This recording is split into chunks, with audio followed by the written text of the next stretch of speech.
Hello everyone, this is my next video in my virtual book Shadows. This is part 2 of my previous video, which was starting on the natural laws of magic and the laws that will help magic. In the previous episode I talked about the universal laws. In this episode I will talk about the laws of magic itself, the rules and conditions behind actual magic. So we'll get into that. The first law is very simple, and the law is magic is real. This is basically saying in order for the magic to work for you or for anyone else, you have to believe it will work. The reason for this is magic relies on willpower, and if you don't believe in something happening, where's the will? You know what I mean? So you have to believe that the magic is real in order for it to be effective and in order for it to work. So that's the first law. The second law is that magic takes the path of least resistance. This is basically if magic goes along its path and it comes upon a split where it has option A or option B, it will take the path that has the least resistance, whether the outcome is what you wanted or whatnot. When I say whether the outcome is what you wanted or whatnot, what I mean by that is, for example, if you cast a spell for money and you're not very specific, and magic goes along its path, and then it has two choices. One choice, for example, is you get a very good job and it pays a lot of money, and then the other choice is your grandma dies and you get her inheritance. And it just so happens that the latter one, the grandma dying, is the easiest path. Magic would most likely take that path unless you specified in the spell otherwise. So you have to be careful with being exact with your wording. The third law of magic is that magic is not an exact science. Though you can repeat the spells over and over again, the results are not going to be 100% the same, and they won't always work. So the reason they won't always work varies. It could be willpower lacking, it could be energies lacking. There's all sorts of things that go into this, so it's not as simple as most people would like it to be. The fourth law of magic is that magic comes at a price. This is not saying, oh, you have to sell your soul to do magic. That's a different form of magic. That's not the best thing to do. So I personally don't do that. But basically what that means is energy.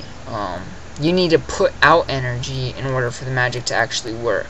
So that's where magic coming at a price comes in.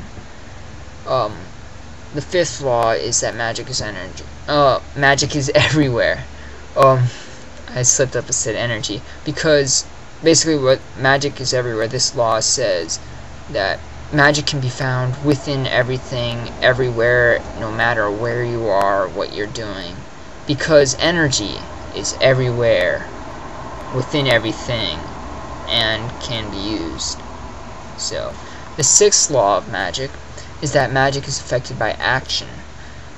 Basically this is saying if you cast a spell and you do something in the opposite direction, it's going to kind of counter the spell. This also goes with magic not always working. You might do something by accident, not really consciously thinking about it, that kind of hinders the spell and causes it to kind of falter and fail. So magic is affected by your actions, and you have to watch it, because sometimes it's not always obvious what you're doing. The seventh law of magic is that intent controls the results. This is basically your intent, your will controls the results to magic. If you will something to happen, it affects your magic. It will help it or hinder it. So that's an important rule to learn. Intent controls the results. Eighth law of magic, I personally came up with this one. There is no good and evil magic. Black magic is magic that focuses on the outer reality, and white magic is inner reality. Not necessarily good and evil magic. I don't believe there's anything such as good and evil magic. I do acknowledge, though, that there is good and evil intent. Intent is not the magic, though. So, like necromancy, a black art, which is focusing on the outer reality, is not evil. So, same with demonmancy. Demonmancy can actually be used in a benign way, though you would have to be very skilled at it, which goes along with sorcery and all that stuff. So there is no such thing as good and evil magic. The ninth law is that your will is the power. This kind of ties in with the seventh law, which is intent controls the results. This law basically says your will is the energy, the power behind your spells, your magic. It is the driving force that helps. It's kind of like the fuel to a car for the magic. So you have to develop a strong will. You have to believe in what you believe in, which ties in with the first law, which is magic's real. So you got to remember that one. The 10th law of magic is that like affects like. This is the law of sympathy. Basically, if you a lot of ancient cultures did this, hunting, gathering cultures especially. If they would go out hunting, they would make a mock-up like deer or buffalo or whatever, and they would kill it. Kill the little stone figure or clay model in order to affect the hunt, and they kill the buffalo, bison, or whatever in real life. So that is a very important law. It's used in voodoo and a lot of other magic. Candle magic uses it. Weatherworking uses it a lot. Shamanism, all that. Like affects like. The 11th law is that energy is stored in possessions. This basically says that our energy is stored within possessions that we're in contact with. Our aura kind of releases some energy with everything that we interact. That's why we need to sleep and recharge our batteries at night. This is important because, for example, with voodoo, a lock of hair contains your energy, a hairbrush that you use contains your energy, pencils, whatever, all contains your energy and links to you. So that's important to know.